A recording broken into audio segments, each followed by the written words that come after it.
दोस्तों एक बार फिर से हम आपके लिए IBPS RRB form fill up 2025 apply online process की अपडेट लेके आ चुके हैं।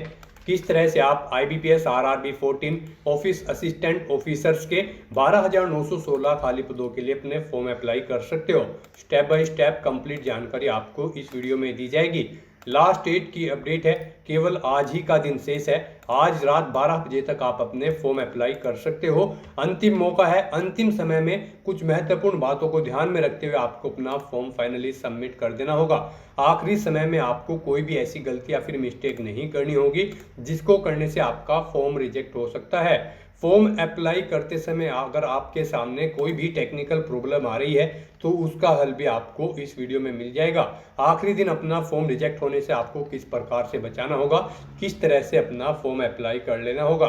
फॉर्म अप्लाई करते समय आपको अपनी क्वालिफिकेशन की डिटेल किस प्रकार से फिल करनी होगी, कैसे अपनी बेसिक इन्फॉर्मेशन फिल करोगे, लाइव फोटो कैप्चर और सिग्नेचर आपको कैसे अपलोड करने होंगे, कैसे आपको डॉक्यूमेंट्स अपलोड करने होंगे, फीस पेमेंट करते हुए रजिस्ट्रेशन से लेकर प्रिंट तक आपको किस प्रकार से अपना फॉर्म अप्लाई कर लेना होगा। पूरी जानकारी के लिए आपको ये वीडियो शुरू से लेके एंड तक बिना स्किप किए हुए देखनी होगी।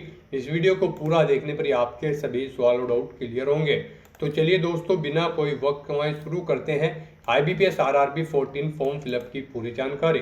फॉर्म भरने से पहले आपको सबसे पहले हमारी वेबसाइट IND सरकारी नौकरी के इस पेज पर विजिट करना होगा, जिसका लिंक आपको नीचे description plus first comment box में मिल जाएगा। और हमारे इस पेज पर विजिट करके आप यहां से IBPS RRB का फॉर्म अप्लाई कर सकते हो। IBPS के अंतर्गत office assistant multipurpose officer scale first second third की पोस्ट है। 12,916 वैकेंसीज है। लास्ट डेट की अपडेट है, केवल आज ही का दिन शेष है। आज रात तक आप अपने फॉर्म अप्लाई कर सकते हो। Bachelor degree CA LLB MBA से आप अप्लाई कर सकते हो। 18 से 28 ऑफिस असिस्टेंट के लिए, ऑफिसर स्केल फर्स्ट के लिए 18 से 30, senior manager officer scale third के 21 से 40, अदर पोस्ट के लिए 21 से 32 वर्ष आयु सीमा है। फीस जनरल OBC के लिए 850 है। SC ST PH के लिए 175 है, जो कि आप ऑनलाइन मोड से पेमेंट कर सकते हो। सिलेक्शन होगा pre exam, main exam, interview के आधार पे ऑनलाइन अप्लाई कर सकते हो। ऑल इंडिया से अप्लाई कर सकते हो। IBPS.in की ऑफिशियल वेबसाइट है, जिससे आप फॉर्म फिल कर सकते हो। इंपोर्टेंट लिंक सेक्शन के अंतर्गत ऑफिशियल नोटिफिकेशन PDF लिंक पर क्लिक करते हुए आप इसकी ऑफिशियल PDF डाउनलोड कर सकते हो। इसमें आपको इंपोर्टेंट डेट्स की यहाँ पर ये जानकारी मिल जाएगी। उसके बाद में एलिजिबिलिटी क्राइटेरिया की डिटेल आप यहाँ से चेकआउट कर ले। एग्जामिनेशन पैटर्न सिलेबस आपको प्री और मेन एग्जाम के लिए दिया गया है। फॉर्म अप्लाई करते समय अगर आपके सामने कोई भी प्रॉब्लम आ रही है तो आप यहाँ पर चेकआउट कर सकते हो किन कारणों से आपका फॉर्म रिजेक्ट हो सकता है। और आपको यहाँ पर इसमें बैंक वाइज भी वैकेंसीज की लिस्ट दे दी गई है। आप यहाँ से कैटेगरी वाइज, बैंक वाइज और स्टेट वाइज अपनी वैकेंसीज की जानकारी चेकआउट कर सकते हो।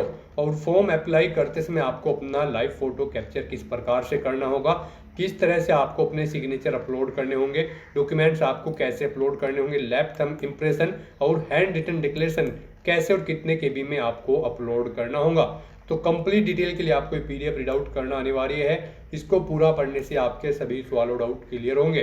PDF रीड आउट करने के बाद में आपको अप्लाई ऑनलाइन लिंक पर क्लिक करना होगा, तो आपके सामने ऑनलाइन आवेदन करने का ये ऑफिशियल पोर्टल ओपन हो जाएगा। गाइस, यहाँ पर आने के बाद आपको 2 लिंक प्रोवाइड कराए गए हैं। यहाँ पर अगर आप ऑफिस असिस्टेंट मल्टीपर्पज की पोस्ट के लिए अप्लाई करना चाहते हैं तो आप इस लिंक पर क्लिक करें। और अगर आप यहाँ पर ऑफिसर स्केल फर्स्ट सेकंड या फिर थर्ड के लिए अप्लाई करना चाहते हैं तो आप इस सेकंड लिंक पर क्लिक कर दें। हम यहाँ पर आपको ऑफिस असिस्टेंट मल्टीपर्पज की पोस्ट के लिए अप्लाई करके दिखा रहे हैं। यहाँ पर ऑफिसर स्केल फर्स्ट सेकंड और थर्ड की पोस्ट के लिए भी सेम अप्लाई होगा। बस यहाँ पर आपको क्वालिफिकेशन पोस्ट के अकॉर्डिंग देनी होगी, बाकी सब प्रोसेस यहाँ पर सेम रहेगा। तो यहाँ पर आप जिस भी पोस्ट के लिए अप्लाई करना चाहते हैं उसके लिंक पर क्लिक करें। आपके सामने कुछ इस तरह से इंटरफेस ओपन होगा। यहाँ पर अगर आपने पहले से रजिस्ट्रेशन कर रखा है तो आपको यहाँ पर login for already registered candidate की स्टेप पर क्लिक करना है। उसके बाद आपके सामने कुछ इस तरह से पॉपअप शो होगा। यहाँ पर आपको अपना रजिस्ट्रेशन नंबर एंटर करना है, पासवर्ड एंटर करना है। ये कैप्चा कोड आपको यहाँ पर एंटर करके सबमिट के ऑप्शन पर क्लिक करके अपने डैशबोर्ड में लॉगिन करके अपना फॉर्म अप्लाई कर लेना है। और गाइस, अगर यहाँ पर आप फर्स्ट टाइम अप्लाई करने जा रहे हो इस भर्ती के लिए तो सबसे पहले यहाँ पर आपको अपना रजिस्ट्रेशन करना होगा। उसके लिए आपको यहाँ पर click here for new registration की स्टेप पर क्लिक करना है। आपके सामने रजिस्ट्रेशन का फॉर्म ओपन हो जाएगा। अब यहाँ पर आपको अपनी बेसिक डिटेल्स प्रोवाइड कराते हुए अपना रजिस्ट्रेशन करना होगा। गाइस यहाँ पर इस भर्ती में अप्लाई करने के लिए आपको इन स्टेप्स को कंप्लीट करना होगा। पहले आपको अपनी बेसिक इन्फॉर्मेशन देते हुए अपना रजिस्ट्रेशन करना है, फिर फोटो और सिग्नेचर अपलोड करने हैं, अपनी डिटेल प्रोवाइड करनी है, फॉर्म का प्रीव्यू चेकआउट करना है, अपने डॉक्यूमेंट्स अपलोड करने हैं और फीस पेमेंट करते हुए यहाँ पर आपको अपना फॉर्म सबमिट कर देना है। तो इन स्टेप्स को आपको कंप्लीट करते हुए इस भर्ती के लिए अपना फॉर्म अप्लाई करना है। तो सबसे पहले यहाँ पर आपको अपनी बेसिक इन्फॉर्मेशन देते हुए अपना रजिस्ट्रेशन करना होगा। सबसे पहले यहाँ पर आपको अपना फर्स्ट नेम देना है, उसे एक बार फिर से एंटर करके कंफर्म कर लेना है। फिर आप अपना मिडिल नेम लास्ट नेम यहाँ पर एंटर करें और उन्हें भी कंफर्म कर लें। और अगर आपके मिडिल नेम लास्ट नेम नहीं है तो आप इन्हें खाली छोड़ सकते हैं। फिर यहाँ पर आप जो नाम प्रोवाइड कराएंगे उसके अकॉर्डिंग यहाँ पर आपको आपका कंप्लीट नेम शो कर दिया जाएगा। उसके बाद यहाँ पर गाइज आपको अपना मोबाइल नंबर एंटर करना है, उसे एक बार फिर से एंटर करके कंफर्म कर लेना है। फिर यहाँ पर आपको अपना कोई अल्टरनेट मोबाइल नंबर एंटर कर देना है, अगर आपके पास है, नहीं है तो आप इस कॉलम को खाली छोड़ सकते हैं। फिर यहाँ पर आपको अपनी ईमेल आईडी एंटर करनी है। ईमेल आईडी के शुरू के कैरेक्टर यहाँ पर आपको एंटर करने होंगे और यहाँ पर इस कॉलम में से आपको डोमेन नेम सेलेक्ट कर लेना होगा जिस पर आपकी ईमेल आईडी है, जैसे कि जीमेल, हॉटमेल या फिर याहू मेल। आप यहाँ से वो ऑप्शन सेलेक्ट कर लें। उसके बाद यहाँ पर आपको कंप्लीट ईमेल आईडी अपनी टाइप करनी है, ये सिक्योरिटी कोड आपको यहाँ पर एंटर करना है और उसके बाद फिर गाइस आपको यहाँ पर सेव एंड नेक्स्ट के ऑप्शन पर क्लिक कर देना है। नेक्स्ट आपके सामने कुछ इस तरह से इंटरफेस ओपन होगा। यहाँ पर आपको एक रजिस्ट्रेशन नंबर और पासवर्ड प्रोवाइड कर दिया गया है। ये रजिस्ट्रेशन नंबर और पासवर्ड आपके रजिस्टर्ड मोबाइल नंबर और ईमेल आईडी पर भी सबमिट कर दिए गए हैं। आपको इन्हें केयरफुली नोट डाउन करके रख लेना है फ्यूचर यूज के लिए। और यहाँ पर गाइज अब आपको अपना फोटो अपलोड करना है, लाइव फोटो कैप्चर करना है और अपने सिग्नेचर आपको यहाँ पर अपलोड करने हैं। इनके लिए यहाँ पर आपको गाइडलाइन दी गई है।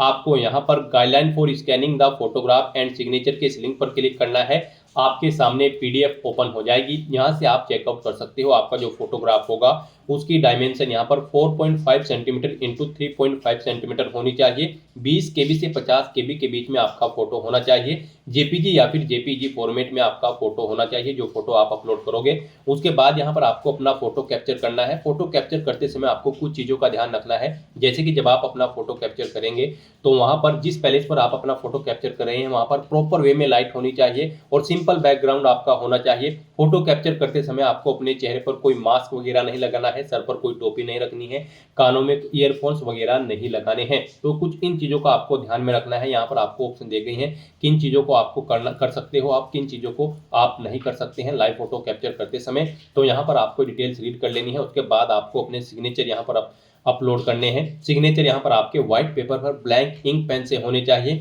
डायमेंशन उनकी 140 इंटू 60 पिक्सल होनी चाहिए। 10 KB से 20 KB के बीच में यहाँ पर आपके सिग्नेचर होने चाहिए। कैपिटल लेटर्स में आपके सिग्नेचर नहीं होने चाहिए। जेपीजी या फिर जेपीईजी फॉर्मेट में यहाँ पर आपके सिग्नेचर होने चाहिए। तो यहाँ से आपको गाइडलाइन रीड आउट कर लेनी है। उसके बाद आपको अपने ये फोटो और सिग्नेचर अपलोड करते हुए नेक्स्ट आगे बढ़ना होगा। तो इन्हें अपलोड करने के लिए गाइड आपको यहाँ पर ब्राउज के ऑप्शन पर क्लिक करना है, फाइल को सिलेक्ट कर लेना है और फिर यहाँ पर आपको अपना फोटो अपलोड कर देना है। उसके बाद यहाँ पर आपको अपना लाइव फोटो कैप्चर करना है। आप कैप्चर फोटो के ऑप्शन पर क्लिक करें और अपने वेब कैमरा या फिर मोबाइल फोन के थ्रू अपना लाइव फोटो कैप्चर कर लें, या फिर आप यहाँ पर क्लिक हियर टू स्कैन के ऑप्शन पर क्लिक करें। ये QR कोड आपको शो होगा, इसे आप अपने मोबाइल फोन से स्कैन करें जो स्कैन रीडर आपके मोबाइल फोन में है और फिर आप यहाँ पर अपना लाइव फोटो कैप्चर कर लें। उसके बाद यहाँ पर आपको अपने सिग्नेचर अपलोड करने हैं। सिग्नेचर अपलोड करने के लिए भी आपको ब्राउज के ऑप्शन पर क्लिक करना है, फाइल को सिलेक्ट कर लेना है और अपने सिग्नेचर यहाँ पर आपको अपलोड कर देने हैं। उसके बाद आपको इन चेक बॉक्सेस को ओके करना है। यहाँ पर जो चेक बॉक्सेस दिए गए हैं उसके बाद गाइस फिर आपको इस पेज को नीचे स्क्रॉल डाउन करते हुए नेक्स्ट के ऑप्शन पर क्लिक कर देना है। नेक्स्ट यहाँ पर आपको अपनी बेसिक डिटेल प्रोवाइड करनी है। सबसे पहले यहाँ पर आप अपनी कैटेगरी सिलेक्ट करें, आप जिस कैटेगरी से बिलोंग करते हैं। उसके बाद यहाँ पर आपसे पूछा गया कि क्या आप PWBD कैंडिडेट हैं और आपकी डिसेबिलिटी 40% से अबव है, अगर है तो आप यस करेंगे। अपनी डिसेबिलिटी का टाइप सेलेक्ट करेंगे, फिर यहाँ पर आप अपनी सब डिसेबिलिटी सेलेक्ट करेंगे और फिर यहाँ पर अपनी डिसेबिलिटी आप बताएंगे कि आपकी किस तरह की डिसेबिलिटी है, आप डीफ है, हार्ड ऑफ हियरिंग है। उसके बाद यहाँ पर आपको अपनी सब टाइप ऑफ मल्टीपल डिसेबिलिटी अगर आपको है तो उसकी डिटेल देनी होगी। और अगर गाइस यहाँ पर आपको डिसेबिलिटी नहीं है, आप यहाँ पर विकलांगता के दायरे में नहीं आते हैं, तो आपको नो ऑप्शन सेलेक्ट कर लेना है। फिर आपको ये आगे की डिटेल प्रोवाइड नहीं करानी है। उसके बाद यहाँ पर आपसे पूछा गया है आपकी PWD की बारे में ही कुछ डिटेल्स आपको पूछी गई हैं। ये ऑप्शन आपके लिए इनेबल कर दी जाएंगे अगर आप PWBD कैटेगरी में यस ऑप्शन सेलेक्ट करते हैं, और अगर आप नो ऑप्शन सेलेक्ट करते हैं तो फिर आपको ये डिटेल्स नहीं देनी होगी। उसके बाद यहाँ पर आपसे पूछा गया है कि क्या आप person with specified disability cover करना चाहते हैं अंडर द सेक्शन ऑफ 2। अगर चाहते हैं तो यस करें, नहीं तो नो ऑप्शन सेलेक्ट करें। फिर यहाँ पर आपसे पूछा गया है अगर आप PWBD कैंडिडेट होंगे तो आपको एग्जाम में यहाँ पर कॉम्पेंसेटरी की ज़रूरत पड़ेगी या फिर नहीं, आप ऑप्शन यहाँ पर प्रोवाइड करा सकते हैं। उसके बाद यहाँ पर आपसे पूछा गया है आप किस रिलीजन से बिलोंग करते हैं। उसके बाद यहाँ पर आपसे पूछा गया है कि क्या आप माइनॉरिटी कम्युनिटी के अंतर्गत आते हैं। अगर आते हैं तो यस करें, नहीं तो नो ऑप्शन सेलेक्ट करें। फिर यहाँ पर आपसे पूछा गया है कि क्या आप गवर्नमेंट या फिर सेमी गवर्नमेंट या फिर पब्लिक सेक्टर में कार्यरत हैं। अगर हैं तो आप यस करेंगे, नहीं तो नो ऑप्शन सेलेक्ट करेंगे। ये एक सर्विसमैन है तो यस करेंगे, और फिर यहाँ पर आप उसकी डिटेल देंगे, नहीं है तो आप नो ऑप्शन सेलेक्ट कर लेंगे। यहाँ पर आप डिसेबल्ड एक सर्विसमैन है तो भी आप यस या नो ऑप्शन सेलेक्ट कर लेंगे। यस करेंगे तो फिर आपको उसकी डिटेल देनी होगी। फिर यहाँ पर आपसे पूछा गया है कि क्या आप यहाँ पर dependent of serviceman killed action candidate हैं। अगर हैं तो आप यस करें, नहीं तो नो ऑप्शन सेलेक्ट करें। उसके बाद यहाँ पर आपको अगर यस ऑप्शन आप सेलेक्ट करते हैं तो फिर इनकी डिटेल आपको प्रोवाइड करनी होगी। फिर यहाँ पर आपसे पूछा गया है कि इससे पहले आप IBPS RRB CWE CRP RBR के एग्जाम में पार्टिसिपेट किए हो। इस एग्जाम से पहले भी अगर किए हैं तो आप यस करें, कितनी बार किया है वो यहाँ पर आप एंटर करें, और फिर वो यहाँ पर आप सिलेक्ट कर लें किस किस एग्जाम में आपने पार्टिसिपेट किया है। इस तरह से यहाँ पर आप ऑप्शन सेलेक्ट कर सकते हो। और अगर आप फर्स्ट टाइम अप्लाई करने जा रहे हो तो यहाँ पर आपको नो ऑप्शन सेलेक्ट करना है। फिर आगे के ऑप्शन आपको डिसेबल्ड कर दिए जाएंगे। उसके बाद यहाँ पर आपको अपनी नेशनलिटी सेलेक्ट कर लेनी है, अपना स्टेट यहाँ पर आपको सेलेक्ट कर लेना है। फिर यहाँ पर आपको रीजनल रूरल बैंक उस स्टेट के शो कर दिए जाएंगे जिस स्टेट को आप सेलेक्ट करेंगे। फिर यहाँ पर आपको प्री एग्जाम के लिए अपना सेंटर सेलेक्ट करना है। आप अपनी चॉइस के अकॉर्डिंग यहाँ पर अपना प्री एग्जाम के सेंटर सेलेक्ट करें। यहाँ पर आपको 2 चॉइसेस दी गई है, आप अपनी चॉइस के अकॉर्डिंग जिस सेंटर को फर्स्ट नंबर पर प्रेफरेंस देना चाहते हैं उसे फर्स्ट पर सेलेक्ट करें, जिसे सेकंड पर उसे आप सेकंड पर सेलेक्ट कर लें। उसके बाद ऐसे ही यहाँ पर आपको अपने मेन एग्जामिनेशन के लिए एग्जाम सेंटर सेलेक्ट कर लेने हैं। फिर यहाँ पर आपसे पूछा गया है आप एग्जाम के दौरान अपनी कौन सी ID प्रूफ अपने साथ लेकर जाएंगे। आपके पास यहाँ पर ID प्रूफ है तो आप इस चेकबुक को ओके करें। यहाँ पर अपना ID प्रूफ कोई भी सिलेक्ट करें, जैसे कि आधार कार्ड, पैन कार्ड, पासपोर्ट या फिर ड्राइविंग लाइसेंस। आप अपने अकॉर्डिंग ऑप्शन सेलेक्ट करें, उस ID प्रूफ का नंबर यहाँ पर दें। फिर यहाँ पर आपको अपने एग्जाम पेपर्स का मीडियम सेलेक्ट कर लेना है, किस लैंग्वेज में आप अपना एग्जाम पेपर चाहते हैं, इंग्लिश एंड हिंदी, इंग्लिश या फिर उर्दू। यहाँ पर 2 ऑप्शन आपको दिए हैं, इंग्लिश और हिंदी में आपका पेपर होगा, इंग्लिश और उर्दू। आप अपनी चॉइस के अकॉर्डिंग जिस भी लैंग्वेज में अपना क्वेश्चन पेपर चाहते हैं वो यहाँ पर आप सेलेक्ट कर ले। फिर यहाँ पर आपको अपनी पर्सनल डिटेल देनी है, यहाँ पर आप अपनी डेट ऑफ बर्थ सेलेक्ट करें। उसके बाद यहाँ पर आपसे पूछा गया है आपका जेंडर, आप अपना जेंडर सेलेक्ट करें, मेल फीमेल या फिर ट्रांसजेंडर। अपना मैरिटल स्टेटस बताएं, आप मैरिड हो, अनमैरिड हो, विडो हो या फिर विडोवर। उसके बाद यहाँ पर आपको अपना आधार कार्ड नंबर एंटर करना है। आप यहाँ पर आधार कार्ड का वेरिफिकेशन के लिए सहमति प्रदान करते हैं तो यहाँ पर आप यस या नो ऑप्शन सेलेक्ट करें। अपना पैन कार्ड नंबर यहाँ पर आप एंटर करना चाहते हैं तो वो आप एंटर कर दें। फिर यहाँ पर आपसे पूछा गया है कि क्या आपके जुड़वा भाई बहन हैं। अगर हैं तो आप यस करेंगे, उनका जेंडर सेलेक्ट करेंगे और उनका नाम देंगे, नहीं है तो आप नो ऑप्शन सेलेक्ट करेंगे। फिर आगे के ऑप्शन आपको ये डिसेबल्ड कर दिए जाएंगे। उसके बाद यहाँ पर आपसे पूछा गया है कि क्या यहाँ पर आपके फादर का नाम है, आप अपने फादर का नाम एंटर करें, अपनी मदर का नाम एंटर करें। मैरिड हो तो आप अपने हस्बैंड या फिर वाइफ का नाम यहाँ पर एंटर कर देंगे। उसके बाद यहाँ पर आपको अपना कोरोस्पोंडेंस एड्रेस एंटर करना है। फिर यहाँ पर आपको अपना परमानेंट एड्रेस एंटर करना है, और अगर आपका परमानेंट एड्रेस आपके कोरोस्पोंडेंस एड्रेस के अकॉर्डिंग सेम है तो आप इस चेकबुक को ओके कर देंगे। ऑटोमेटिकली आपका परमानेंट एड्रेस आपके कोरोस्पोंडेंस एड्रेस के अकॉर्डिंग फिल हो जाएगा। उसके बाद यहाँ पर आपको अपना GST इनवॉइसिंग एड्रेस सेलेक्ट कर लेना है, यानी कि इस भर्ती प्रोसेस के दौरान आप जिस भी एड्रेस पर कम्युनिकेट करना चाहते हैं वो एड्रेस यहाँ पर आप सेलेक्ट करें, कोरोस्पोंडेंस या फिर परमानेंट। उसके बाद यहाँ पर आपको आपकी कैटेगरी के अकॉर्डिंग एप्लीकेशन फीस का अमाउंट शो कर दिया गया है। इस तरह से यहाँ पर आपको अपनी सभी डिटेल्स केयरफुली फिल कर देनी है, उन्हें चेकआउट कर लेना है।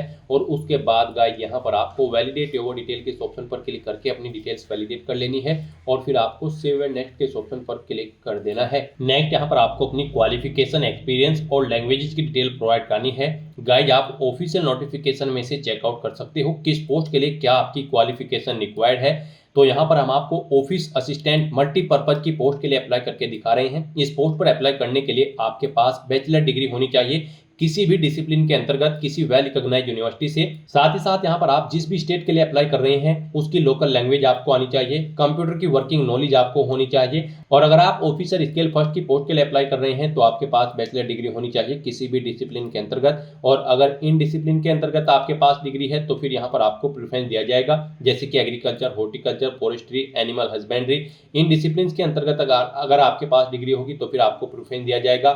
यहाँ पर ऐसे ही आप सभी पोस्ट के लिए अपनी क्वालिफिकेशन चेकआउट कर सकते हो। ऑफिसर स्केल सेकंड और थर्ड के लिए भी आप चेकआउट कर सकते हो। सभी के लिए यहाँ पर बैचलर डिग्री रिक्वायर्ड है रिलेवेंट सब्जेक्ट के अंतर्गत, तो यहाँ से आप चेकआउट करें। ऑफिस असिस्टेंट मल्टीपर्पज की पोस्ट पर अप्लाई करने के लिए आपके पास केवल ग्रेजुएट डिग्री होनी जरूरी है, चाहे वो किसी भी डिसिप्लिन में हो। तो यहाँ पर अब आपको अपनी क्वालिफिकेशन की डिटेल देनी है। सबसे पहले यहाँ पर आपको अपनी 10वीं क्लास की डिटेल देनी है। यहाँ पर आपको बोर्ड का नाम देना है, जिस बोर्ड से आपने अपनी 10वीं क्लास पास आउट की है। पासिंग डेट यहाँ पर आपको सिलेक्ट करनी है, कितने % मार्क्स आपने ऑब्टेन किए हैं 10वीं में वो आप यहाँ पर एंटर करें। अपनी क्लास सेलेक्ट करें, फर्स्ट क्लास आपकी आई है, सेकंड या फिर आप पास आउट हो, आप अपने अकॉर्डिंग ऑप्शन सेलेक्ट करें। फिर यहाँ पर आपको अपनी ग्रेजुएशन या फिर इसके इक्विवेलेंट अगर आपके पास कोई डिग्री है तो उसकी डिटेल देनी है। यहाँ पर आपको यूनिवर्सिटी का नाम देना है, जिस यूनिवर्सिटी से आपने अपनी ग्रेजुएशन पास आउट की है। डिग्री का नाम देना है, जोन सी डिग्री आपके पास है, यहाँ पर BA, BCom, BTech, आप जो भी आपके पास डिग्री है वो यहाँ पर आप सिलेक्ट करें। स्पेशलाइजेशन दें किसमें आपने अपनी डिग्री कंप्लीट की है। पासिंग डेट सेलेक्ट करें, परसेंटेज एंटर करें, कितने % मार्क्स आपने ग्रेजुएशन में ऑब्टेन किए हैं। आपकी फर्स्ट क्लास है, सेकंड है या फिर थर्ड है, वो यहाँ पर आप ऑप्शन सेलेक्ट करें। फिर यहाँ पर अगर आपने कोई पोस्ट ग्रेजुएशन या फिर कोई प्रोफेशनल क्वालिफिकेशन या फिर कोई अन्य डिग्री या फिर डिप्लोमा कर रखा है तो उसकी डिटेल भी आप सेम ऐसे ही यहाँ पर प्रोवाइड कर सकते हैं। उसके बाद यहाँ पर आपसे पूछा गया कि क्या आपको कंप्यूटर पर वर्किंग नॉलेज है, तो यहाँ पर आपको यस ऑप्शन सेलेक्ट करना है। आपको कंप्यूटर की नॉलेज होनी जरूरी है। कौन सी नॉलेज है वो यहाँ पर आप बताएं, आपके पास सर्टिफिकेट है या फिर डिप्लोमा है या फिर डिग्री है, यहाँ पर आप ऑप्शन सेलेक्ट करें। फिर यहाँ पर आपसे पूछा गया है आप जिस स्टेट के लिए अप्लाई कर रहे हैं उसकी लोकल लैंग्वेज यहाँ पर आप जानते हैं, तो आपको लोकल लैंग्वेज आनी जरूरी है जिस स्टेट के लिए आप अप्लाई कर रहे हैं। तो यहाँ पर भी आपको यस ऑप्शन सेलेक्ट करना है और लैंग्वेज यहाँ पर आपको सेलेक्ट कर लेनी है। उसके बाद यहाँ पर अगर आपको एक्सपीरियंस है तो आप अपने एक्सपीरियंस की डिटेल यहाँ पर प्रोवाइड कर सकते हैं, और अगर आपको एक्सपीरियंस नहीं है तो आप इस सेक्शन को खाली छोड़ दें। गाइज आपको अगर एक्सपीरियंस है और उसकी डिटेल आप देना चाहते हैं तो सबसे पहले यहाँ पर आपको अपना नाम देना है। फिर यहाँ पर आपको अपनी डेजिग्नेशन देनी है। प्रेजेंट में अगर आप कार्यरत हैं तो यस करेंगे, नहीं तो नो ऑप्शन सेलेक्ट करेंगे। पीरियड देंगे, यहाँ पर आपने कब से ज्वाइनिंग की है, कब तक की है, वो डेट आप सेलेक्ट कर लें इन कैलेंडर में से। यहाँ पर जैसे ही आप क्लिक करेंगे कैलेंडर आपको शो होगा। जॉब के ड्यूटी की नेचर यहाँ पर आप दें, जॉब छोड़ चुके हैं तो उसे छोड़ने का कारण दें। यहाँ पर इन डेट्स के अकॉर्डिंग आपके एक्सपीरियंस का टाइम कैलकुलेट करके आपको शो कर दिया जाएगा यहाँ पर ईयर और मंथ में। इस तरह से यहाँ पर आप अपने एक्सपीरियंस की डिटेल प्रोवाइड कर सकते हैं। एक से ज़्यादा जगह वर्किंग एक्सपीरियंस है तो यहाँ पर आप ऐड मोर की टैब पर क्लिक करें, सेम ऐसी ही एक और रो यहाँ पर ऐड हो जाएगी और उसमें आप अपने एक्सपीरियंस की डिटेल प्रोवाइड करा दें। उसके बाद यहाँ पर आपसे पूछा गया है कि क्या आपने प्री एग्जाम ट्रेनिंग ले रखी है। यहाँ पर अगर आप SC, ST, OBC या फिर रिलीजियस माइनॉरिटी कम्युनिटी के अंतर्गत आते हैं, अगर ले रखी है तो यस करें, नहीं तो नो ऑप्शन सेलेक्ट करें। फिर यहाँ पर आपसे पूछा गया है कि क्या आपको कभी कोई फाइन या फिर कन्विक्शन या फिर डिटेंशन किया गया है, अगर किया गया है तो यस करें और फिर यहाँ पर उसकी डिटेल दें, नहीं किया गया है तो नो ऑप्शन सेलेक्ट करें। उसके बाद यहाँ पर आपको अपनी लैंग्वेज की डिटेल देनी है। यहाँ पर आप लैंग्वेज सेलेक्ट करें जो लैंग्वेज आप जानते हैं। उसके बाद उसे आप रीड, राइट, स्पीक जो भी करना जानते हैं वो ऑप्शन यहाँ पर आप इनेबल कर दें। इस तरह से यहाँ पर आपको अपनी लैंग्वेज सेलेक्ट करके लेनी है। आप जितनी भी लैंग्वेज यहाँ पर जानते हैं, हिंदी लैंग्वेज आनी यहाँ पर आपके लिए मस्ट है, कम से कम हिंदी लैंग्वेज आपको आनी चाहिए। इस तरह से आप हिंदी और इंग्लिश की डिटेल प्रोवाइड कर देंगे। फिर उसके बाद अगर इनके अलावा भी आपको कोई लैंग्वेज आती है तो आप अदर ऑप्शन पर क्लिक करेंगे, यहाँ पर उस लैंग्वेज का नाम देंगे और उसकी डिटेल प्रोवाइड करा देंगे। इस तरह से अपनी क्वालिफिकेशन, एक्सपीरियंस और लैंग्वेज की डिटेल प्रोवाइड कराने के बाद गाइड फिर आपको यहाँ पर वैलिडेट योर डिटेल के ऑप्शन पर क्लिक करके अपनी सभी डिटेल्स वैलिडेट कर लेनी है और उसके बाद फिर आपको यहाँ पर सेव एंड नेक्स्ट के ऑप्शन पर क्लिक कर देना है। नेक्स्ट आपने पीछे अब तक जो डिटेल प्रोवाइड कराई है उसका पूरा प्रीव्यू आपको शो कर दिया गया है। आपको सभी डिटेल्स केयरफुली चेकआउट करनी है, पेज को नीचे स्क्रॉल डाउन करना है, डिक्लेरेशन सेक्शन में आना है, आई एग्री के चेकबॉक्स को ओके करना है और फिर यहाँ पर आपसे पूछा गया है आपने जो फॉर्म फिल किया है उसमें आपका नाम और आपका जो आईडी प्रूफ है उसमें आपका नाम मैच है, सेम है, तो आप इस चेकबॉक्स को ओके करेंगे और अगर अलग अलग है तो आप इस सेकंड चेकबॉक्स को ओके करेंगे। तो यहाँ पर आपको अपने अकॉर्डिंग इन दोनों चेकबॉक्सेस में से चेकबॉक्स को ओके करना है और उसके बाद गाइस यहाँ पर आपको कंप्लीट रजिस्ट्रेशन के इस ऑप्शन पर क्लिक कर देना है। नेक्स्ट यहाँ पर आपको अपने डॉक्यूमेंट अपलोड करने हैं। यहाँ पर आपको अपना left thumb impression, handwritten declaration document और 10वीं क्लास का सर्टिफिकेट आपको अपलोड करना है। इनके लिए भी आपको गाइडलाइन दी गई है। गाइस यहाँ पर आप गाइडलाइन फॉर डॉक्यूमेंट अपलोड के इस लिंक पर क्लिक करें, आपके सामने यही पीडीएफ ओपन होगी जो स्टार्टिंग में हुई थी। यहाँ पर आप चेकआउट कर सकते हो। आपका लेफ्ट थंब इंप्रेशन जो होगा वो यहाँ पर जेपीजी या फिर जेपीईजी फॉर्मेट में होना चाहिए उस फाइल का टाइप, और यहाँ पर डायमेंशन उसकी 240x240 पिक्सल होनी चाहिए। 20 KB से 50 KB के बीच में आपकी फाइल का साइज होना चाहिए। और जो हैंड रिटन डिक्लेरेशन डॉक्यूमेंट होगी यानी कि इमेज होगी वो भी जेपीजी या फिर जेपीईजी फॉर्मेट में होनी चाहिए। 800x400 पिक्सल यहाँ पर उसकी डायमेंशन होनी चाहिए। 50 KB से 100 KB के बीच में आपका हैंड रिटन डिक्लेरेशन डॉक्यूमेंट होना चाहिए। और आपको जो 10वीं क्लास का सर्टिफिकेट होगा उसका साइज 500 KB से कम होना चाहिए। पीडीएफ फॉर्मेट में आपकी ये फाइल यहाँ पर होनी चाहिए। तो यहाँ पर आपको दी गई गाइडलाइन के अकॉर्डिंग अपने इन डॉक्यूमेंट को अपलोड कर देना है, अदरवाइज आपका फॉर्म यहाँ पर रिजेक्ट हो सकता है अगर दी गई गाइडलाइन के अकॉर्डिंग आप अपने इन डॉक्यूमेंट को अपलोड नहीं करेंगे। तो यहाँ पर अपने इन डॉक्यूमेंट को अपलोड करने के लिए आपको चूज फाइल के ऑप्शन पर क्लिक करना है, फाइल को सिलेक्ट कर लेना है और अपने इन तीनों डॉक्यूमेंट्स को यहाँ पर आपको अपलोड कर देना है। उसके बाद यहाँ पर आपसे पूछा गया है कि क्या आप कंफर्म करते हैं, यहाँ पर आपने जो डॉक्यूमेंट अपलोड किए हैं वो वैलिड है, तो आप इस चेकबॉक्स को ओके कर दें। उसके बाद यहाँ पर आपसे पूछा गया है कि क्या आप डिजी लॉकर से कनेक्ट करके अपनी डिटेल यहाँ पर फैच करना चाहते हैं ये तीनों डॉक्यूमेंट। अगर चाहते हैं तो आप यस ऑप्शन सेलेक्ट करेंगे और अपने डॉक्यूमेंट्स यहाँ पर अपनी user ID password details confirm करते हुए डिजी लॉकर अकाउंट में आप इन्हें फैच कर लेंगे। नहीं चाहते हैं तो आप नो ऑप्शन सेलेक्ट करेंगे। उसके बाद गाइड यहाँ पर आपको ये सिक्योरिटी कोड इस बॉक्स में एंटर करना है और फिर आपको सेव एंड नेक्स्ट के इस ऑप्शन पर क्लिक कर देना है। नेक्स्ट यहाँ पर आपको अपना फीस पेमेंट करना है। गाइड यहाँ पर आपको आपकी कैटेगरी के अकॉर्डिंग एप्लीकेशन फीस का अमाउंट शो कर दिया गया है। जैसे कि हमने आपको स्टार्टिंग में ही बताया था, जनरल ओबीसी कैंडिडेट के लिए 850 रुपये फीस है, एससी एसटी और पीएच कैंडिडेट के लिए मात्र 175 रुपये फीस है, जो कि आप ऑनलाइन मोड से जमा करा सकते हो। तो यहाँ पर अब आपको अपना फीस पेमेंट करने के लिए पे या बिल डैश या फिर सीसी एवेन्यू इनमें से कोई एक ऑप्शन सेलेक्ट करना है। उसके बाद आपको ये कैप्चा कोड इस बॉक्स में एंटर करना है और फिर गाइड आपको यहाँ पर सबमिट के इस ऑप्शन पर क्लिक कर देना है। बिल डैश ऑप्शन यहाँ पर आपके लिए बेस्ट और इजी रहेगा। बिल डैश ऑप्शन सेलेक्ट करते आया आपके सामने कुछ इस तरह से इंटरफेस शो होगा। अब यहाँ पर आप debit card, credit card, net banking, wallet, cash card या फिर क्यूआर कोड या फिर यूपीआई के माध्यम से अपना फीस पेमेंट कर सकते हो। इनमें आपके लिए यूपीआई का ऑप्शन सबसे बेस्ट रहेगा। आप यूपीआई के इस ऑप्शन पर क्लिक करें, मेक पेमेंट के ऑप्शन पर क्लिक करें, फिर यहाँ पर आप प्रोसीड विद पेमेंट के ऑप्शन पर क्लिक करें। उसके बाद आपके सामने कुछ इस तरह से इंटरफेस शो होगा। अब गाइस यहाँ पर अगर आप अपनी यूपीआई आईडी के थ्रू फीस पेमेंट करना चाहते हैं तो यहाँ पर आप अपनी यूपीआई आईडी एंटर करें, मेक पेमेंट के ऑप्शन पर क्लिक करें और अपना फीस पेमेंट कर दें। या फिर आप यहाँ पर क्लिक हियर टू स्कैन के इस ऑप्शन पर क्लिक करें, आपके सामने ये क्यूआर कोड शो होगा, आप इसे अपने यूपीआई से स्कैन करें और अपना फीस पेमेंट कर दें। सक्सेसफुली फीस पेमेंट करने के बाद यहाँ पर आपके एप्लीकेशन फॉर्म को भरने की सभी टास्क कंप्लीट हो जाएगी। उसके बाद आपको अपने एप्लीकेशन फॉर्म का एक हार्ड कॉपी प्रिंट आउट ले लेना है फ्यूचर यूज के लिए, फ्यूचर रेफरेंस के लिए। तो दोस्तों ऐसे आप IBPS RRB 14 के लिए अपने फॉर्म अप्लाई कर सकते हो बिना कोई मिस्टेक किए हुए। आज की इस वीडियो में बस इतना ही। आई होप ये वीडियो आपको पसंद आई होगी। अगर पसंद आई हो तो इसे लाइक और शेयर करें, चैनल पर नए हो तो इसे सब्सक्राइब कर लें। Thanks for watching.